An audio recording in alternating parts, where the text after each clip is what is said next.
अरे बहू, चाय ले ले, उठ जा बेटा।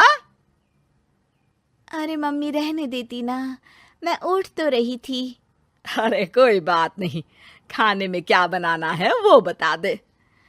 देख लो माँ, कुछ भी जो ये कहे बना लेते हैं। बेटा, मैंने तो जो सब्जी थी वो काट दी है, तू बस रोटियां बना लेना। ये हर रोज सुबह का सीन था ममता के ससुराल का। एक दिन पड़ोसन कहती है, अरे बहन जी, सारा दिन काम करती रहती हो, थकती नहीं क्या आप? बहू क्या करती रहती है सारा दिन?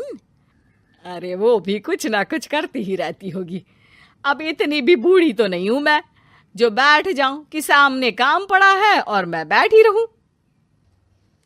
अरे लेकिन बहू की तो आदत खराब हो जाएगी जब सारा काम आप ही कर दोगी। अरे ठीक है ना, कम उम्र में हमारी भी शादी हुई थी। अब आजकल के पढ़ने लिखने वाले बच्चों को सारी जिम्मेदारी लेने में भी तो वक्त लगता है।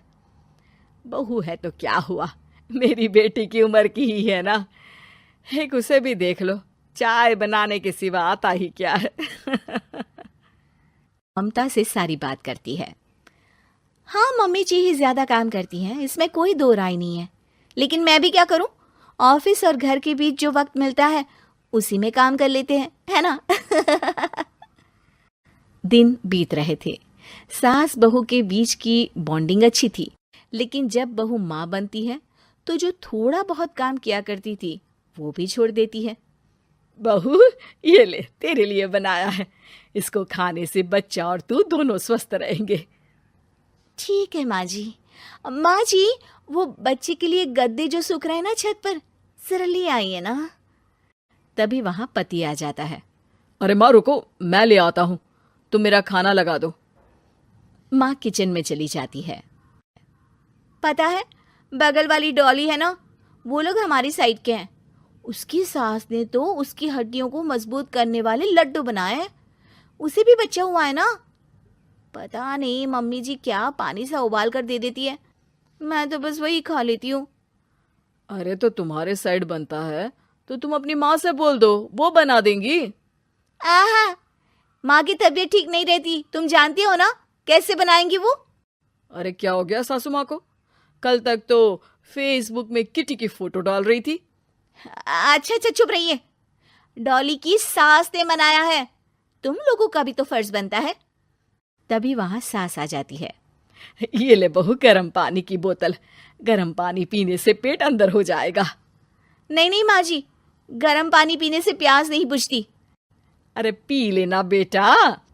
वो बगल वाली डॉली को तो जानती है ना, जो तुम लोगों के साइड की है। तेरे साथ ही उसका भी बच्चा हुआ था।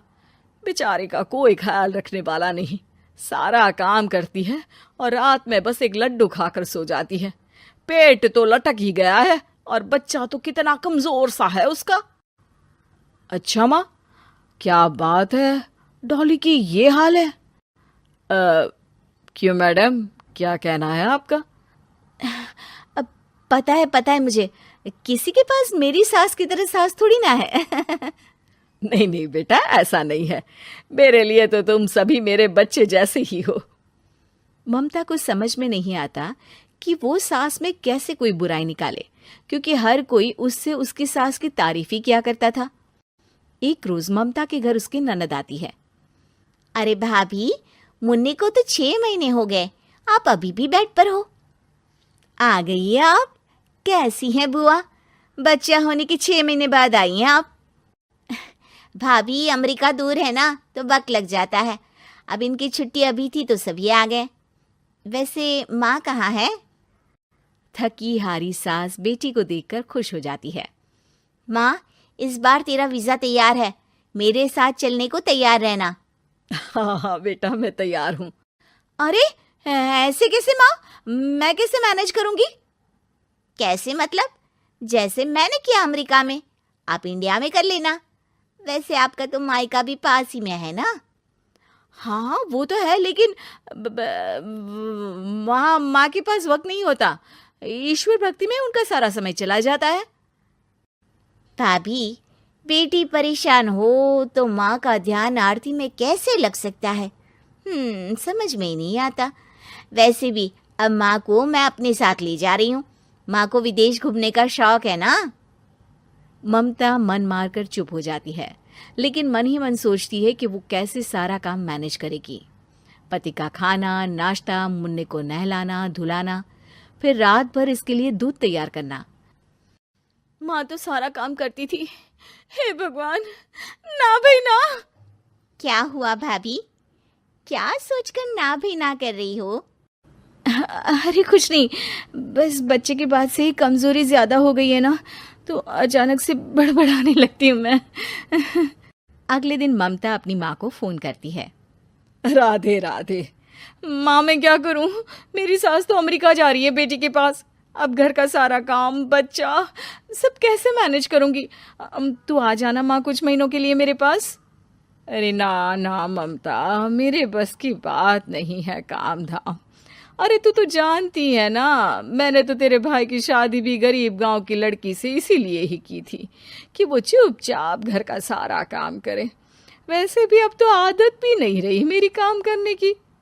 ममता को माँ पर बहुत गुस्सा आता है।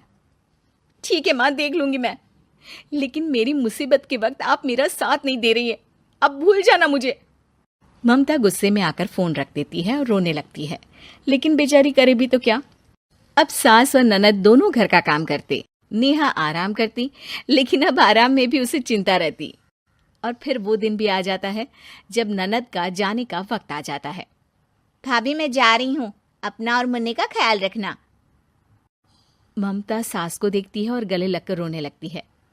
माँ जल्दी आ जाना।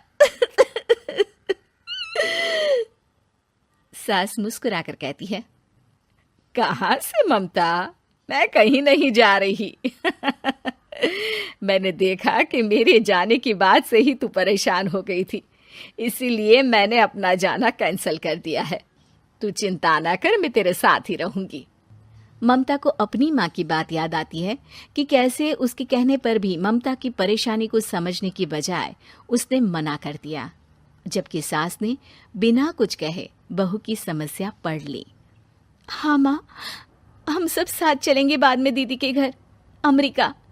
आज से आप रानी बनकर रहना और मुन्ने को देखना। मैं समझ चुकी हूँ कि मेरा फर्ज क्या है।